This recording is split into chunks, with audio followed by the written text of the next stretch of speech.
And time is up. Not for me. I just started.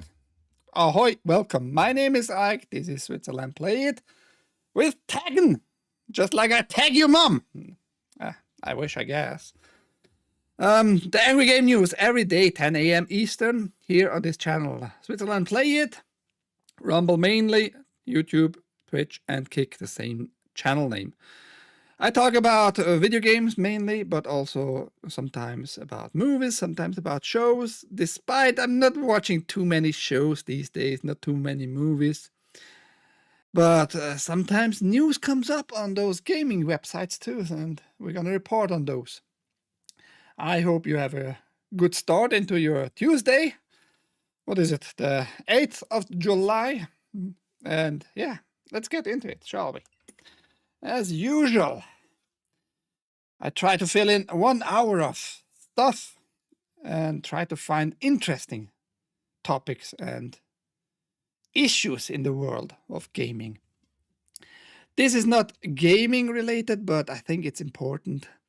Anime Expo 2025 just had some announcements, and this website, Polygon, just shows you what was announced. And yeah, I'm not looking too much forward to some of those, especially Bleach. Nobody needs to see more Bleach, maybe in our eyes, because for me Bleach was like a good anime show, and with the killing of Aizen, with the beating of Aizen, this main villain, I think the show had a good ending there.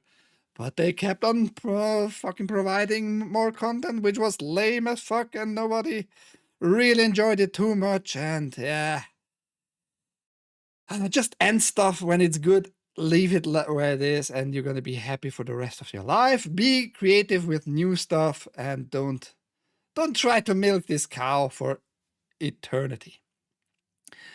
And we have also Cyberpunk Edge Runners. Edge Runners 1 was fine. I don't think it's gonna be a big thing. I don't remember even Edge Runners 1 too much.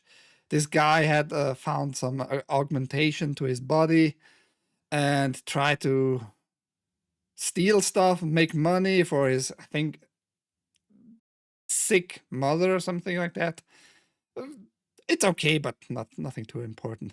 Frieren, Beyond Journey's End, Season 2. Black Clover, I'm interested in. So Season 2 was announced, but we don't know when. Like I said, Bleach, more of Bleach. Nobody really cares. The Apothecary Diaries and so on. And this one might be interesting for me, myself. Mushoku Tensei. No, what was it? Not this one. This one, Yomi no Tsugai anime, which was from the is from the creators of Full Metal Alchemist. Full Metal Alchemist, in my opinion, the best Brotherhood, the best anime show ever created. You have like everything in it: love, romantic, brotherhood, like the name says, action, story, kind of historic stuff involved in it and all that.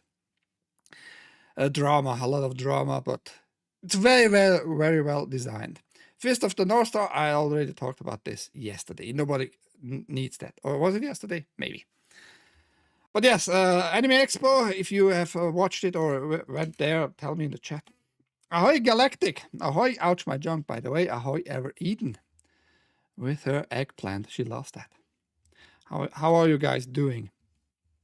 I hope you're doing better than this cuck here. Claire Obscure Expedition 33 story leaves The Last of Us director in awe. What a cuck. What a cuck. It feels like Claire Obscure Expedition 33 has wowed just about everyone at this point, but receiving especially prominent praise from Naughty Dog boss Neil Druckmann feels like a fairly big deal.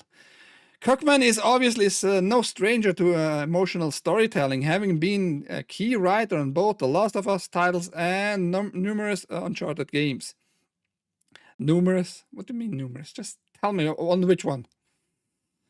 And it's clear that Claire Obscure's emotionally charged narrative has struck a chord. Rolled credits on Claire Obscure Expedition 33, writes Cockman on his personal Instagram account. I'm in awe. One of the most moving creative stories I've ever played in a long time. I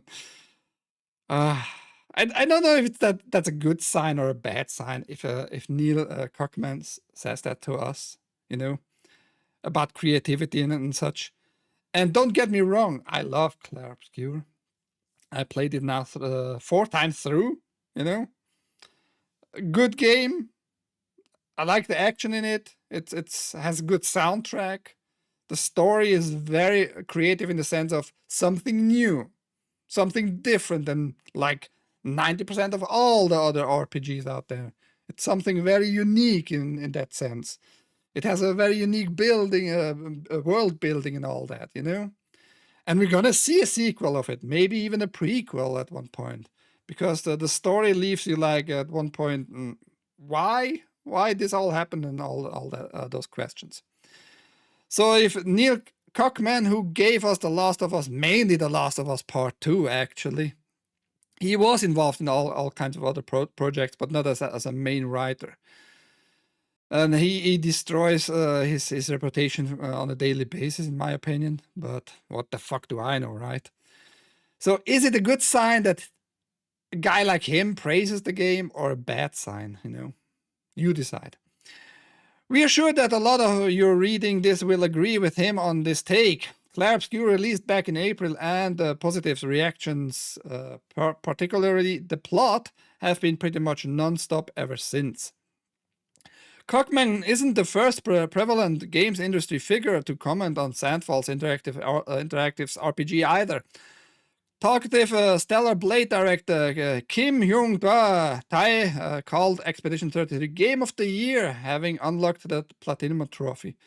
And I don't know which Platinum Trophy means. It must be on the PlayStation, because on Steam I didn't see any of the Platinum Trophies. And I have like 40 of the 55 achievements on Steam, so not too shabby.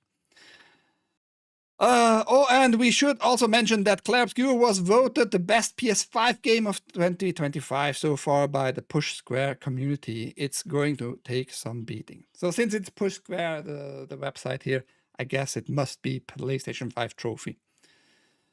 Are you happy to see Claire Obscure being enjoyed by someone as influential?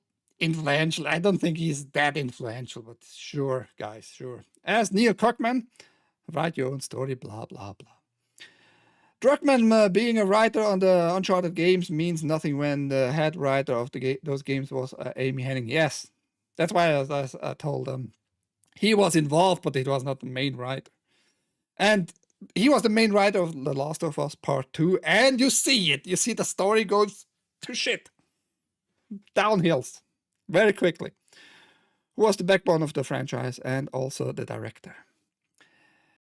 Yeah, and I think she left the ships on the perfect moment for her, I think. Like in the main department of writing. I think she left like the perfect point in the Naughty Dog's history, company's history. You know who is a cock too? Destiny. I don't like to talk too much about politics here. I really rarely talk about it. But this is like a political figure. He's like a political cock. He's a literal cock too, you know? And he writes stuff like that, which gets many people like upset, and rightfully so. But the same people who get upset about that should look inside themselves sometimes. What I mean with that, I'm going to come to it. Let's read what he wrote. He wrote as a reaction to this part here. Let's read first what he reacted to. I've been trying to wrap my head around how the flooding in Texas became so devastating so quickly. Why not evacuate? Then I saw this Governor Dan Patrick said the Guadalupe River rose 26 feet in just 45 minutes around 4 a.m. So yeah, it was devastating because it was very like early on in the day. Many people asleep. In 45 minutes, supposedly 26 feet. That's a lot of water, and it's a catastrophe for sure, and people are gonna die in nature catastrophes as usual. It happens when it happens quick. That's just life. I can't change it. I would like to change it. I don't like people to suffer and to die, obviously. But then this piece of shit, literally piece of shit, Destiny. I heard God killed those kids because they were using NordVPN. Promo code Destiny. Well, that's just very distasteful. To get around the Texas porn ban. I mean, how low can you go with like your humanity? And it's not only on his side. That's what I meant earlier. It's also like the right, because he's supposedly the left. It's not a fight between, I keep mentioning that, between left and right. You should look upwards who is ruling you, really. And like I said, I rarely talk about politics, but the same people who get upset about this cock here don't get upset about what happens in, for example, in Palestine. People are starving there too, you know, and they are in a war. You could get more upset in a war. This you can't change, you know, this you can't change. So keep your being upset a little bit lower in the Cox case. That's all I'm saying. I'm mentioning him because many are going like haywire and like making a story out of this issue, like he is somewhat the main villain of everything at this very moment. He's a cuck. Fuck him. Who cares about Destiny? He's a piece of shit, obviously. Promo code Destiny and like trying to make money on the suffering of other people. That's just the most scummy thing I've seen for quite a while, actually, you know. But think about your own humanity. That's what I wanted to say. Her work is why I'm actually looking forward to the Black Panther and Captain America video game coming out. Black Panther? What? What are you talking about, Galactic? Black Panther? You should watch like the very first show. The very first show I made for this newscast. Black Panther was cancelled. I mean, it might get picked up again, but so far it has been cancelled. I think the budget was like 200 million, something like that, for that game, and it was just EA, I think it was, who killed it. Captain America? I don't know about Captain America. I have to check that out. No, wrong game. What? Wrong game? I mean, maybe there was another Black Panther. Who knows? We're going to talk about Black Panther-ish games, by the way, today. Yeah, fuck Destiny, but keep your humanity. Keep your humanity, everybody. That's what I want to say. Destiny Mom has screamed his name during... What? How so? And how do you know that, Eden?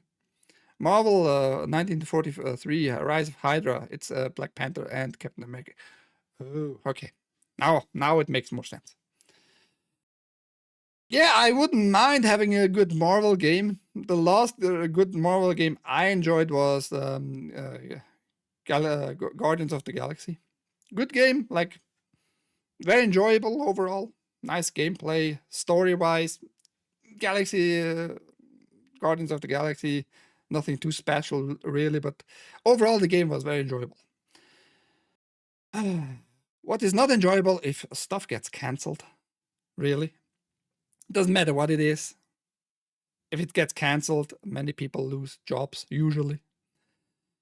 In this one, nobody lost a job, but Capcom cancels lecture on Monster Hunter Wilds optimization amid harassment concerns. Capcom has cancelled a lecture on optimization of Monster Hunter Wilds at the upcoming CDEC or CDEC or whatever 2025 conference in Japan amid concerns over harassment and threats its staff has been facing over Monster Hunter Wilds. Per Ottoman, which many game journalists use more and more just to translate fucking articles from other, mainly Asian countries. I don't like this development, just to be clear. Per Automaton, Capcom was set to host a talk at Capcom Japan's Computer Entertainment Developers Conference, which would have covered performance optimization through the lens of Monster Hunter Wilds. What a fucking long, weird phrase. The developers would have explored the angles of CPU and GPU load as well as memory usage. No reason was given for the cancellation, but speculation has swirled around whether this is related to harassment the developers have faced over Monster Hunter Wilds. The PC version of Wilds specifically has garnered criticism since launch, promoting commitments to improvements and updates from the team at Capcom. Following the release of Title Update 2, planned adjustments were hoped to have fixed the problem. Results seemed varied, however, and Capcom released a statement addressing several major bugs and issues on Twitter and X. Amid all this, though, Capcom also put out a statement on its official site, responding to what sounds like a more extreme degree of feedback. Per Automaton, Capcom said its staff have faced harassment through social media and customer support channels, including targeted threats against individuals. The company reportedly warned that it will take legal actions in severe cases of harassment against employees. I'm not sure what is considered harassment here, really. And that Capcom tells us they will take legal actions in severe cases doesn't mean like they have taken it. They just pointing it out, like, if you have like severe cases upon us, like threatening us with violence and killing us and shit, obviously we'll take actions. But what are you considering harassment at this point? In today's time, everything can be considered harassment. Fuck your mom! I mean, might be harassment to some people, for sure, right? Is it though? Is it like a legal harassment? Is it like a call to violence or something? No, it's just a fucking little saying. Fuck your mom. So I'm not sure if Capcom is like honest with us here, especially when you translate stuff with AI crap. I don't like that. I guess we have just to wait a little bit more. So while no official reason was given for the lecturer's cancellation, the alignment of these events certainly suggests that concerns over harassment played a role. And it should go without saying that critique and feedback are worthwhile, but these extremes do worse than nothing. And certainly won't assist in turning Monster Hunter Wilds. Yeah, I don't know. Maybe some people are really, really fucking pissed. They spend money in it and maybe made like microtransaction if the game has that stuff included. Who knows? But yeah, you might be pissed and you might say stuff on the phone on the support line for whatever reason. Why are you calling the support line in the first place? Or you might say stupid stuff on X or other social media. Is it harassment though? That's the main question here. Is it really harassment? His real name, Stephen Kenneth Bonnell II. What? What a fucking stupid name. The second.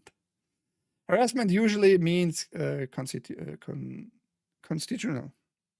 In what sense? I'm just not trusting companies on stuff like that.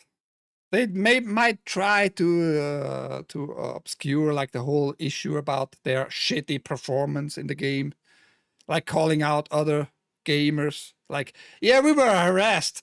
It doesn't matter that our game is shitty at that moment, you know. We were harassed, man. We can't come to your conference there and talk about how we optimize it because we were targeted very specifically. Really? Is that what happened, or is the automaton translation like shitty, and you get like the wrong picture too. That's why I don't like AI translation. You need to have staff that can read the article in their native tongue. That's all I'm saying. Maybe I'm saying wrong. Square Enix has invested in a Danish, I think it's Danish, indie studio to fund its dream game. Square Enix has invested in a Danish developer Beta Dwarf to aid the development of its upcoming game Vault Breakers. Vault Breakers, which was announced in January, is a top-down RPG. Square Enix is always looking for high-quality games and talented development studios, said Hideaki Uehara, Square Enix General Manager of Business Development. When I played Vault Breakers, I was genuinely excited by the experience of the connecting with other players and exploring its rich game world. What you can see in the trailer, we are not going to watch it, so just follow the link, which is down below, by the way, of every article I'm talking about, as usual. And you can watch this 1 minute and 30 seconds trailer. Doesn't tell a lot. What I can say, it looks like a Torchlight, pretty much, just a beefed up Torchlight, actually. And if you ever played Torchlight, you know what I mean. It has this Torchlight feeling. So I don't think it's too special. The story might be maybe something unique, but I doubt it, seeing what I saw in the trailer. After visiting Beta Dwarf and learning about the team's mission and passion, we decided to invest in them to help realize their dream and bring this game to players around the world. Playtests for the game are now underway until July 9th, which is tomorrow. You can watch a trailer for the game below. Beta Dwarf was founded in 2012 and since then has published Forced Showdown, and multiplayer game Minion Masters. Being accompanied by Square Enix on our journey is an amazing access to a combination of knowledge, talent, and resources, said Stefan Gabbelgaard, CEO and game director of Beta Dwarf. We are already very far with our dream game Vault Breakers. We have a huge, amazing community, and we have already run 15 plus tests with more than 50,000 players who constantly enable us to refine. So getting this additional support feels amazing when we are far into production already. I can really see how this enables a home run versus having just started on our uncertain journey. Yeah, I'm just really excited about our situation. I don't like that, especially when you tell us it's an indie studio, which indie stands for independent, but you go the route of very dependency, you know. If you get the money from Square Enix, the funding for it, you are not anymore at this point independent. Doesn't mean the studio will go to the shitter, not at all, but your independence goes to shitter, that's for sure. And sooner or later, Square Enix might come back to you. Hey, you remember like 2 years ago, we gave you money for that passionate project of yours? How about you do us a favor? How about you, I don't know, for a cheap price, help with the development of our stuff? Of course, you're going to be credited and get a little bit money for your work, but don't think too much of it. That's how independent studios go dependent, you know, with bigger publisher and stuff like that. And Square Enix, I mean, I kind of like Square Enix, but they are bitches too, like all the bigger game developers and publishers out there. And they go against Stop Killing Games too, which shows you their character. That's all I'm saying. So. And if you're telling me like you already tested it out very deeply with all kinds of people, with 50,000 people, did 15 plus tests, why do you need their money in the first place? It seems like to go well, and the word of mouth will go around, and you might have success and stay independent. But maybe you want that money badly and buy your way into success. Just watch out. Independence, not some more. Not some more. Oh yeah, this was a little stupid news, but whatever, I guess. Lara Croft is popping up everywhere except in a new Tomb Raider game. Fans eager to hear more about the next Tomb Raider game are still being kept rather in the dark, with Lara Croft popping up in a number of other game collaborations instead of her own standalone adventure. Since Shadow of the Tomb Raider, which actually was a good game, but yeah, it's a little bit older now already. Wrapped back in 2018, Lara has appeared in the likes of Netflix animated series, which was dog shit. No, go watch it if you want, but holy shit, no. As well as Brawlhalla, Call of Duty, Dead by Daylight, Magic the Gathering, Fall Guys, Pinball FX, and now even in World of Tanks. As a part of the themed Battle Pass chapter, she's again being voiced by Keely Hawes here, in my opinion, the best Lara. The new trailer for World of Tanks, which you can see below, does give Tomb Raider fans like myself another look at Lara's unified design. As a reminder, the Tomb Raider team has said it will be uniting the original Tomb Raider games with the recent Survivor trilogy reboots, which began in 2013 in its next mainline game. I hope they are in development of another good standalone Tomb Raider game. I don't know, though. I didn't hear like anything about that. Maybe we should go to other channels about that who are really passionate about Tomb Raider. I'm not that much passionate about that, but yeah. And we see like they're making tanks with the color scheming of Lara Croft. Her tank top, you see, tank top, tank, huh? That's the same color, like this turquoise green, and at the same time they are announcing Duke Nukem. I don't know who buys that stuff, who buys those skins. Must be people who are really passionate about her and the game, your tank having like this skin. I never liked skin buy stuff. Go watch it if you want to see Lara being an emotional woman who cries every time she's on screen. No, I'm not gonna watch that shit. I've seen enough clips. I've seen enough clips just to stay away from that show, man. I don't like it. And mainly, she has almost no tits in it either. And she's being depicted as very, very lesbian. I think it's not official, if I remember correctly. But yeah, she is depicted like she is actually into girls. Sure. All of a sudden. Lara's no, I didn't want to read that. Yeah, it goes on about telling us about Lara Croft and stuff like that. This is more important as a reminder.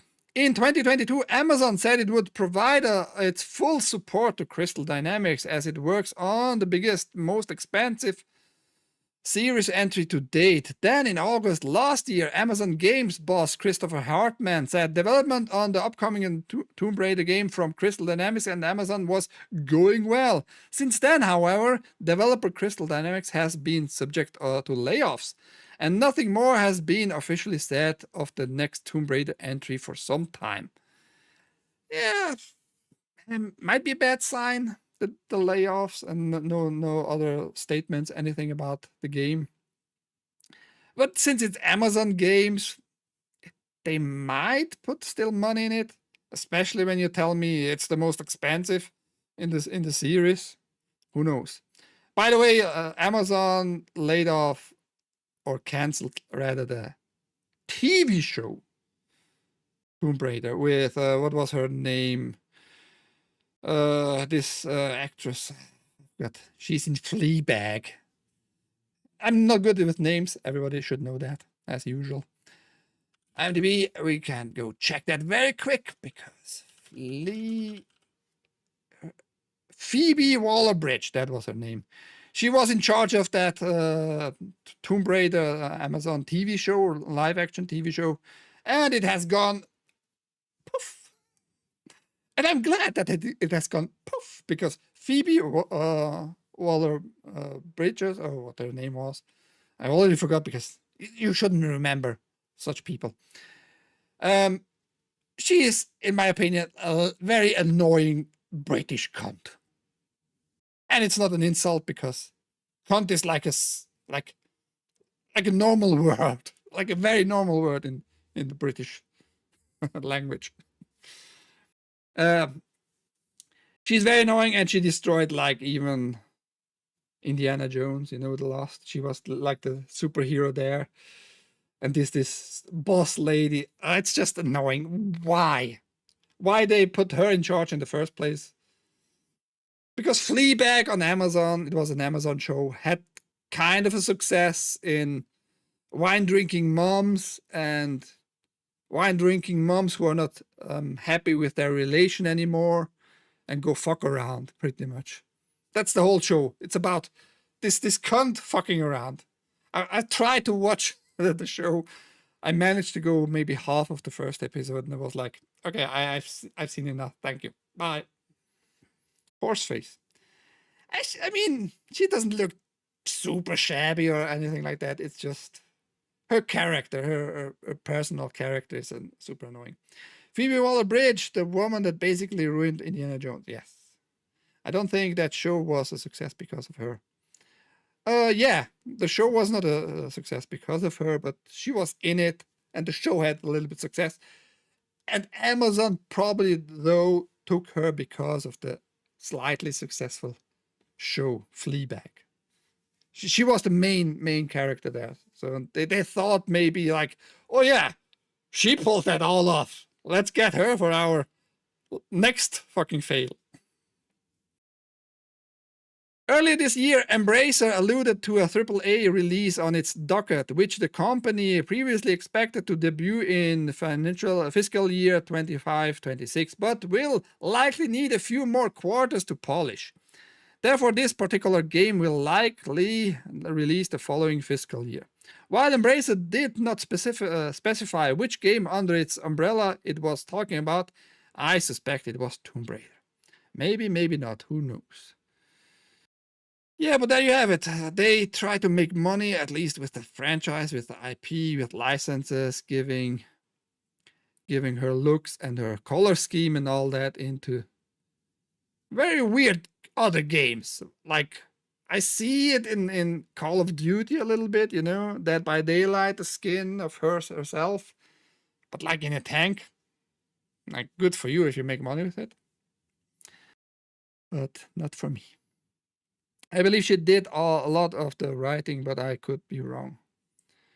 For Fleabag, yeah, she was involved deeply in Fleabag for sure. She was involved deeply, but how much is it's the success of? And it's not like a major success. It's just was like more success than fail for Amazon financially, at least, kinda.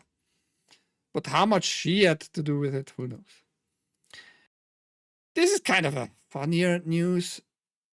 Kind of a news at all, actually. Jensen Ackles jokes that reuniting with former Supernatural co-stars on The Boys season 5 is like inviting your friends over someone else's house for dinner.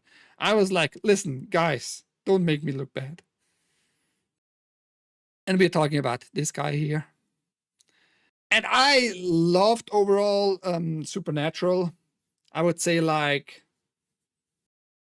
you get maybe 3 bad seasons in total of the 15. Maybe 4-ish. But overall the show is actually like very enjoyable. The dynamic of the brothers is very enjoyable. The stoic angel, very enjoyable show overall. So I find it funny that they still are in contact. And I mean, 15 seasons, that what is it, like 20 years of working together, I hope you get a good relation to each other.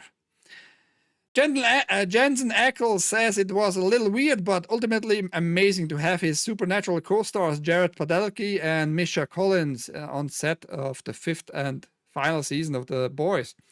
It was weird. It was like inviting my friends over to somebody else's house for dinner, Ackles told People.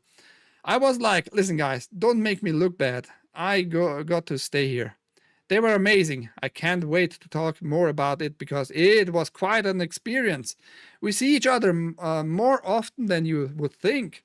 Honestly, at least once a month. So they are having like a good friendship there, and I love stuff like that. Jensen Ackles is a good actor. He's all right for sure. And if you want him to see not in The Boys in the last season, more of the soldier boy which he plays in the show The Boys. There's a new show with him, which still is airing, has just started 3 weeks ago. Countdown, which he plays like just an LAPD cop, an undercover cop, which gets in a special unit and all that. So far, good show, like enjoyable show so far. And he makes, even in the last episode, I think it was, he makes a joke about a suspect woman in the interrogation room. They go back, he talks to his boss. Yeah, she's just acting. They go back into the room and sits down and, do you need anything? Water, blah blah blah. Because this performance was like horrible. Like, and then he mentions Jar Jar Abrams and ruining like Star Wars. Which I just found funny. That's all I'm saying. So the show overall, Countdown, look it up. So far, so good. I don't care for the boy, but Ankles, he's starring Countdown. There you go. Galactic Soy 2. Was just a little nice side punch to Jar Jar Abrams. If you're into hardware, if you need new hardware, I'd pick that out. You got at this moment, at this time, like a ton of fucking Amazon deals and all that shit. Like the news are flooded since yesterday. Flooded with Amazon Prime Day deals and all that. And many of those might be like an opportunity for most people. But if you're into gaming and thought about getting either a Switch 2 or a Steam Deck, you might wait and might get instead this one. Lenovo Legion Go S with 1 terabyte SSD and 32 gigabyte RAM gets massive Black Friday in July deal. I'm just mentioning that because it is more performant than the Steam Deck. The display is a little bit bigger. It is not OLED. It has a little bit less brightness, but has way more performance in GPU and CPU. Big fucking RAM, 32 gigabyte. SteamOS is on it. You know, you have like the same overall economy included. And I bet you can just load Windows 11 Home on it too, if you want the Xbox app and all that. But instead of $730, now you're only $500 cheaper than the Steam overall with its performance and the Steam Deck. So might be a deal for you if you have looked just recently into buying a handheld console. I'm not talking about the rest of it, but it's a good price. That's all I'm saying. It's a very fucking good price. I haven't seen it yet, actually, but I like him. He's also done a good job in voice acting. He's played Batman in animated projects. Oh, okay. I like just his character is like a real life character. Doesn't feel to me like he is a very obnoxious, a very outspoken about politics and all that. I think he just keeps all kinds of stuff like that to himself and just tries to act, you know, like an actor should. I can't wait to reloot African artifacts from Western museums.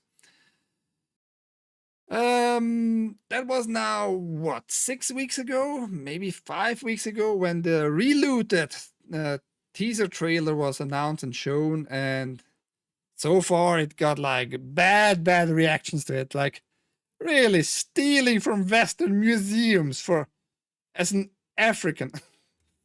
Not a good picture, right? Somewhat it doesn't feel right. But the studio doesn't care. Reloaded has been a big surprise for me. Trailers for the game seem to advertise the side-scroller as a parkour-driven platformer game. But after playing it, I realized that it's first and foremost a heist game. Well, no shit. We didn't know that, right? Reloaded. What you do in the Reloaded? They told us already that it's a heist game.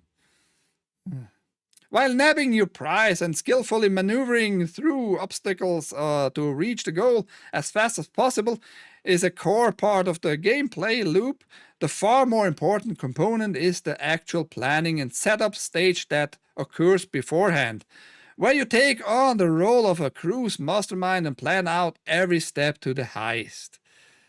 And then it keeps on telling us a little bit of what the game is about. I wanted to point out this little paragraph here. From what I've played, it makes for a fulfilling, puzzle-driven experience that rewards you for experimenting and trying to solve a heist in your own way. I really enjoyed the half hour of the game I've played, falling in love with Reloaded settings, characters, and gameplay loop. It's currently one of the most anticipated games of 2025, largely for how good it felt to see my well-laid plans culminate in a perfect escape or adaptation, or in the moment resulting in nail-biting close calls. So you played it for half an hour, Jordan Rami. Who is Jordan Rami? This is Jordan Rami. He played for half an hour and he was amazed. This game is so good. It's one of the most anticipated game of 2025. Maybe for you, and I don't know if that's a good sign if you rank it that high by only playing half an hour of a game. And I don't mind like heist games. Heist games can be fun. I just think the whole topic, the whole setup, the whole story around it, it's a bad choice. Mainly because this one, I think, South African studio is telling us like the whole African continent was looted for like forever. And it was looted, but not forever. It had its period. Like Europe was looted, it had its period. Like Asia was looted, it had its period. Like North and South America was looted, it had its periods. That's just human history, unfortunately. But you're gonna reloot it. My issue is with all that setting, with this like depiction of as a South African studio, as if Africa was like and is this united thing. It's not. It's really not. Many African wars still ongoing because it's not so united. It's not just because they have black skin, they all have to be united. That's not the case. That's not the human nature, unfortunately. Just like in Europe. Just like you see right now with the Arabs. Saudi Arabia and the Arabs in Yemen. They are fighting since 2015. We don't hear a lot about those wars. But just because they have the same skin color-ish, the same-ish skin color, doesn't mean they are like happy and dandy with each other. So you pretending like you're being like the good guys here and relooting, getting those artifacts back, which many of those actually, that was already said multiple times, might have been destroyed if it wouldn't be in a museum, in a Western museum for that matter. Just pointing that out. So you're making it sound like after half an hour of gameplay, this is one of the most anticipated games of 2025. It's just fucking retarded. You should think about your career as a journalist. But on the other hand, I will admit, and I find it really good, that he made a whole interview with the studio there. He went to the studio and talked. Did he go to the studio? I think he told us that, and talked to them about the game. So I admire stuff like that, though. But other than that, Jordan or me, half an hour is not enough for a game. Often it's not enough to having 2 hours for a game like Steam gives you, and then you can not give it back anymore. But what the heck do I know, right? Main attraction of the day. I think that's a very important news. I think it shows you like the nature of mainly big companies and how they pretend to be like the real victim here and all that.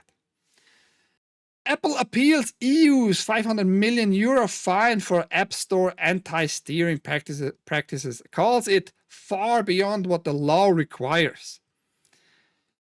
Apple is appealing the 500 million euro fine it received from the European Union in April over the restriction it places on app developers wishing to use alternative purchase methods, insisting the punitive measure is far beyond what the law requires.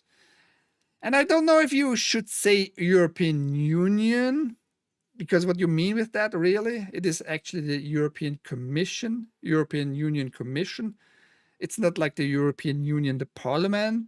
The one is like the business part of this whole endeavor, and the other one is like the pretending to be like this parliamentarian entity which has oversight over everything. No, the European Commission, European Union Commission is the actual boss. You just need to keep that in mind. The European Union hit Apple with a fine after accusing the company of violating its Digital Markets Act (DMA), a piece of legislation intended to ensure major tech platforms behave fairly and in a way that doesn't stifle competition.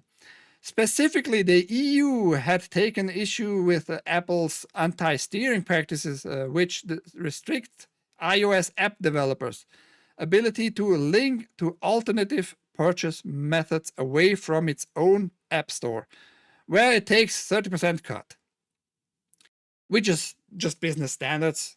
It's nothing really special. Steam does the same, but Steam has less restrictive like methods to get to that money. So they sell on the games on their platform and just take a 30% cut for storing the game, publishing the game, the distributing the game, and giving you cloud saves and all that, you know. So is that too much? Is that okay? You decide. At the time the fine was announced, the European Commission, the EU's executive branch, said the restrictions Apple imposed on app developers meant they weren't able to fully benefit from the advantages of alternative distribution channels outside the App Store. While the customers were similarly unable to benefit from alternative and cheaper offers, as Apple prevents app developers from directly informing consumers of such offers. Apple was then given 60 days to remove the technical and commercial restriction on steering and to refrain from perpetuating the non-compliant conduct in the future, or it would face further fines.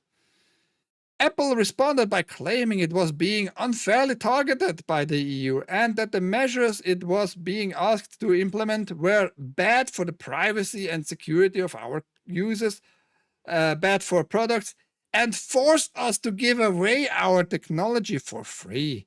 It also promised to appeal the fine. Privacy and security? I don't know about that, man. I think you're full of shit. What has that to do with anything, really? So basically, as far as I understand it, I'm not a lawyer. I'm not like a developer at all. So, but I see what is happening.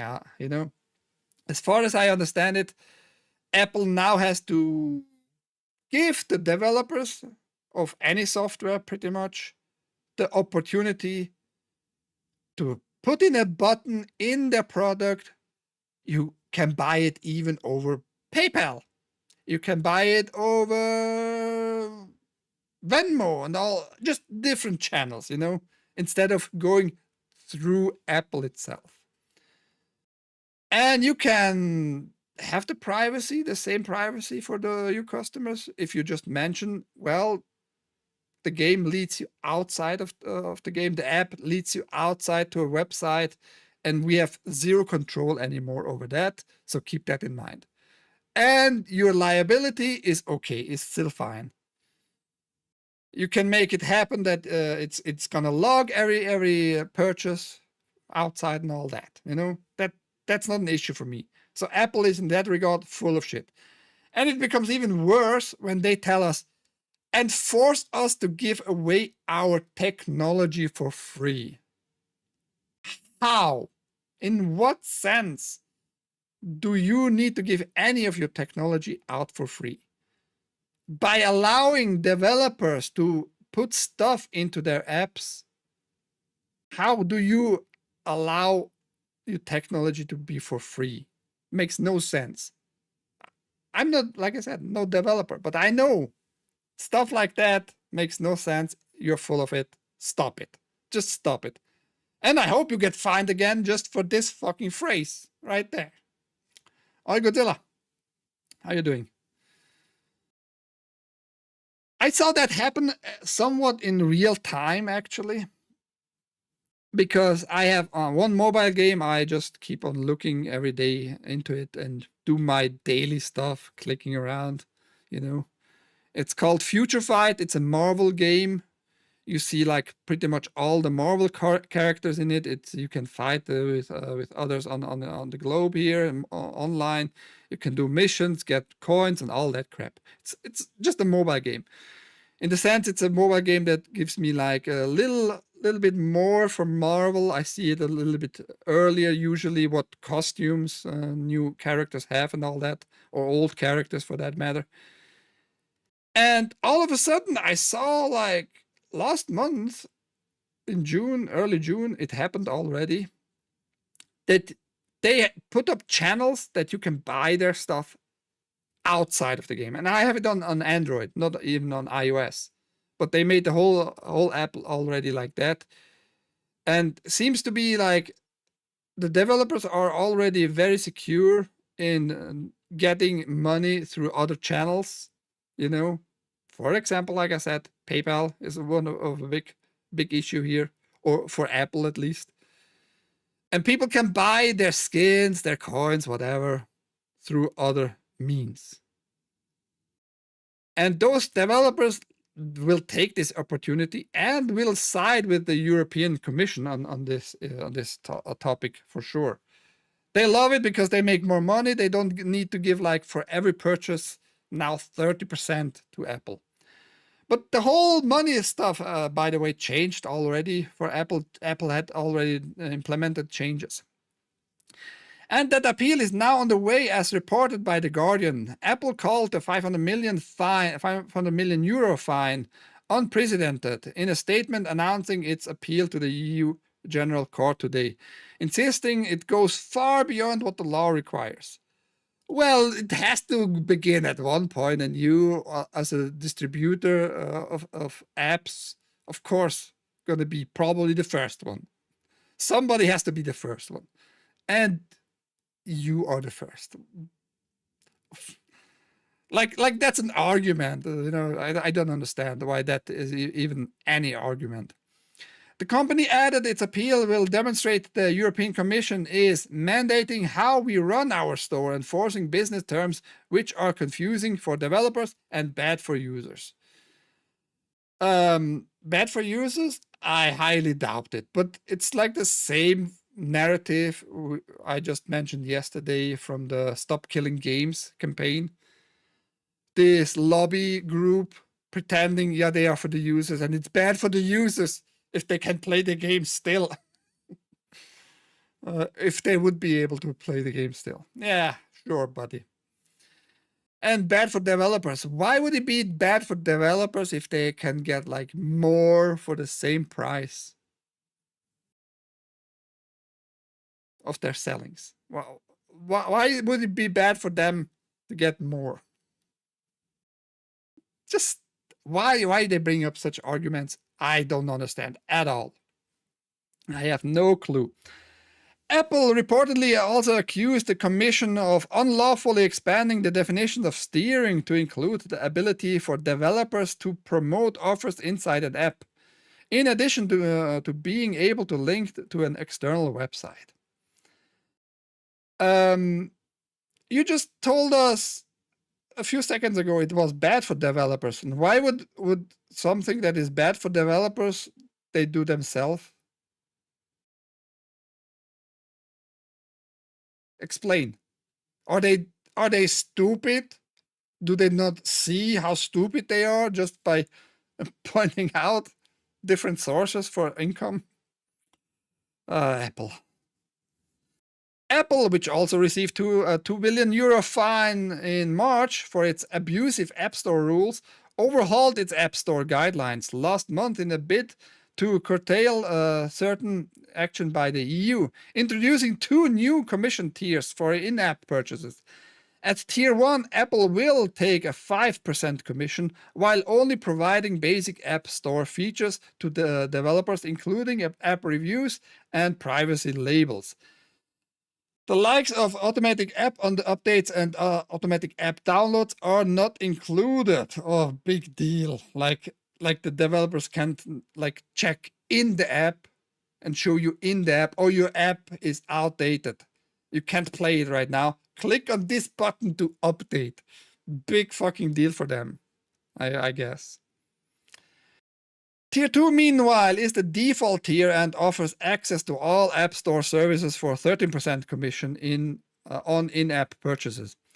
Additionally, from 1st January next year, Apple is introducing a new core technology commission of 5% on all digital goods and services sold on the App Store and alternative marketplaces. I'm not sure what they mean with alternative marketplaces when it's like outside of their reach. I'm not sure what they really mean with that. Somebody can enlighten me in the comments. I don't know. This replaces the company's earlier controversial core technology fee, which the EU also criticized in March, saying it disincentivized App Store developers from using alternative app distribution channels and failed to comply with Apple's obligations. Earlier this month, European Commission tech boss Hanna Virkkunen said the EU wasn't prepared to negotiate on the rules outlined in its Digital Markets Act, Digital Service Act, and AI Act, despite pushback from the Trump administration and US tech companies. I don't know. I think for the customer, it's always better when companies, big ass corporation, stay a little bit more in line if the customer have more control over how they purchase stuff, how they spend their money. I think that's better for the customer. But that might be just me. Stupid, retarded me. Tell me what you think about it. I would be interested in if I'm reading that all wrong. I think Apple is full of it. That's the main line here. And the appeal, we will have to wait to see where the appeal goes, because the European Commission is, at least they consider themselves like above any courts, actually. But yeah, I could be wrong, and the courts try something with Apple. Who knows? This was a nice little interesting news. I just wanted to show. I'm not gonna play the whole trailer. I just find it interesting. The passion of some people, love it. Skyrim map remade in Lego is just as massive as you'd expect. It uses nearly 74,000 bricks. Someone recreated the entire map of Skyrim using Lego, and it took close to 74,000 bricks and over 2.5 years to build. That's a long ass time, and somebody really wanted to make it good. And that's a picture of the whole thing. That's a picture of the whole thing. That's like all Lego. It's not the pixel art, it's Lego. It's from above. The Elder Scrolls Skyrim is one of the gaming's most iconic open worlds, a giant fantasy sandbox that players can lost in for hundreds of hours. While there are plenty of Lego fans built for video games, including this impressive Lego Helldivers 2, blah, blah, blah. And where was the size? So the size is in here. Go check out the link, see the whole video.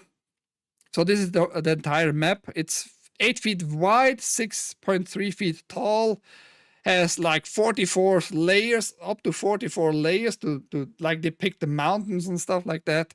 And that's like a view from above directly. And you see like, okay, I muted it. We can show a little bit of it.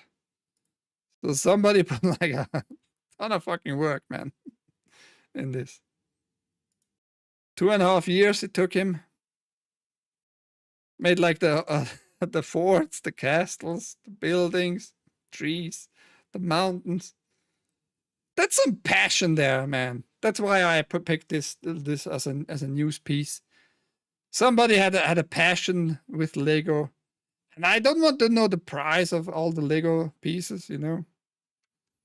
74,000 bricks. That's a lot of fucking bricks. But I love stuff like that. I'm not super into Lego myself, but good for him. I hope he can make somewhat the money back with Google views. I don't know.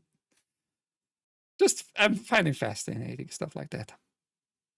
Like the God intro. Yeah, but with physical objects. That is crazy. That is also expensive. It is. Someone got way too much time on their hands. Ahoy, ouch, my junk. Did I say ahoy? I'm not sure if I even said ahoy to you. Ahoy, haste. Coming in late to the last minute here. What the heck? Where are my peoples at?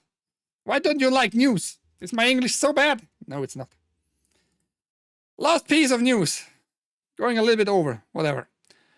Valve blocks mod on Mountain Blade warband in South Korea following a request from government.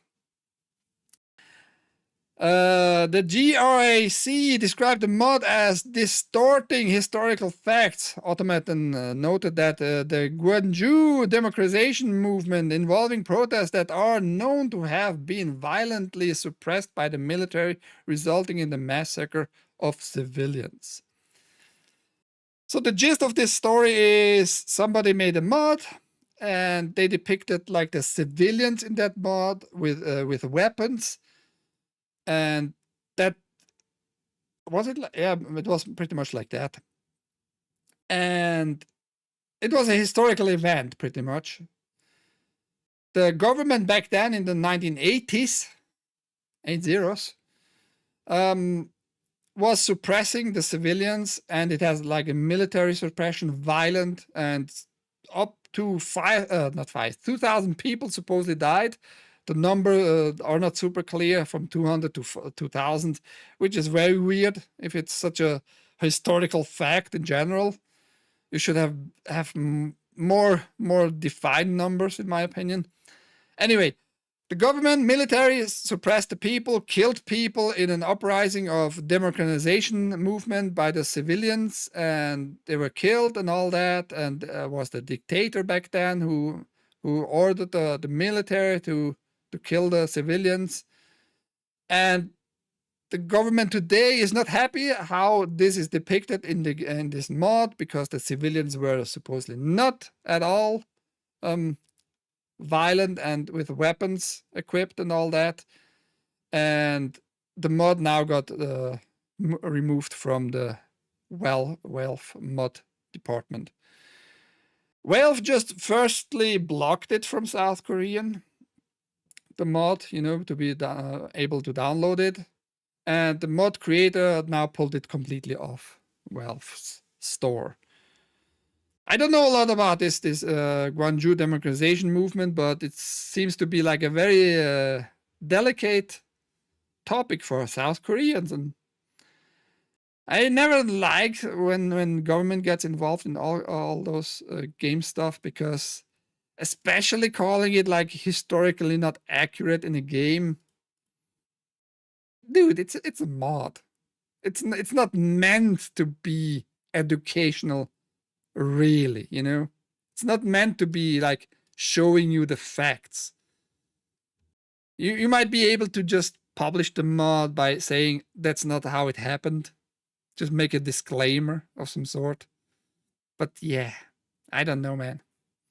But I see like why the government would not like to have a falsely depicted historical maybe fact. I don't know if it's a fact or not. I'm just reporting on it. But yeah, the mod has gone from the Valve's mod department for Mount and Blade Warband. According to Automaton. Again, Automaton. Automatic AI. Crap. I was working on my car as usual lately. The world is burning, says Evereen. Haste with the photo finish. Ike's English is better than a lot of Americans. I agree, actually. Somewhat. But I can speak wipe. What the fuck does that mean? Anyhow, I bent a little bit over, but not a lot. I hope those who stayed here around got like some insight of the gaming, movie, and TV show world, as usual, with my touch. Was I angry enough today? I don't know. Oi, Pigo Boy! Good to see you. How is it swining in your end? You came in late too. Go rewind the whole show. Play it on 1.5 speed. And you know what's going on in the world. Yeah, like I said, a lot of Amazon Prime deals reported as news all over the place. It was a little struggle to scroll through that nonsense. I don't think that can be considered really report worthy. Who the fuck am I, right? I reported on one hardware deal there. It wasn't Amazon though. It was Best Buy, by the way. I hope you have a great rest of your day. We're gonna see each other tomorrow, 10 a.m. Eastern as usual. Like every day, Monday through Friday, by the way. Come in earlier, check out my channel, check out what's happening here. I think I'm doing a good job. Maybe it's really bad spot, like a bad spot time-wise. And I agree, it's kind of a weird spot, 10 a.m. But not Amazon. Rumble could do better too by promoting me, just saying, bitch. There are not a lot of news casts on Rumble, at least, for example. Oh, Unfolding. Good to see you. Banjos intensifies. No banjos here. A wizard is never late. He arrives precisely when he's needed. Gandalf, the hog nipples. The hog nipples? A swiny Gandalf there. If you have ever spent 50 minutes playing Angry Birds on the toilet after you took a dump, then go ahead and smash the Rumble repost, follow, and share. I don't know. You could have just started. Smash the Rumble repost, follow, and share. The first part of your story is a little bit okay. Okay, Mr. Arizona there. It's good for me. Good for you. Yeah, for you it's like before you go to sleep, some angry game news. Extra erect nipples. Angry turds. Last night my internet was on the fritz. Seems stable today though. Yeah, internet can be shitty sometimes. Depends on your provider. This is a good time slot for me. I'm going to keep it here because I don't see another better time slot. Afternoon, I think it's even worse. Maybe, don't know. You tell me. Use the comments, use the chat in the future too. Like always. That's enjoyable part. Although my social ninja streamer, I updated it today. I don't know if it's working because it doesn't like Rumble anymore. Despite showing in the change log, Rumble fix. And it broke it on my end, this version I updated. Anyhow, have a good one, everybody. Take care. tomorrow, next stream for sure, 10 a.m. as usual, Eastern. And yeah, give me all your money, by the way. I need your money. I need 5 subs or I'm gonna go broke. I think I'm doing the Twitch right. Am I doing the Twitch right? Bye.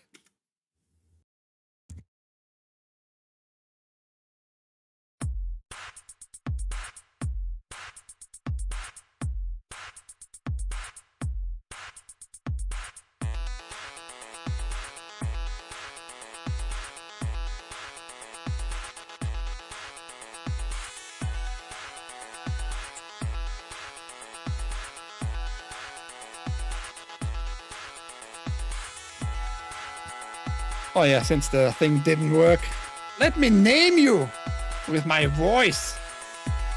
Ever Eden, thank you. Ouch my junk. Galactic Gaming Den, thank you. Ouch my junk, scroll. More ouch my junk, more Galactic Den. Godzilla, thank you for being around. Haste, thank you for coming in late. Godzilla, Pico Boy, thank you. Unfolding Joker, thank you. And who is just lurking around, thank you.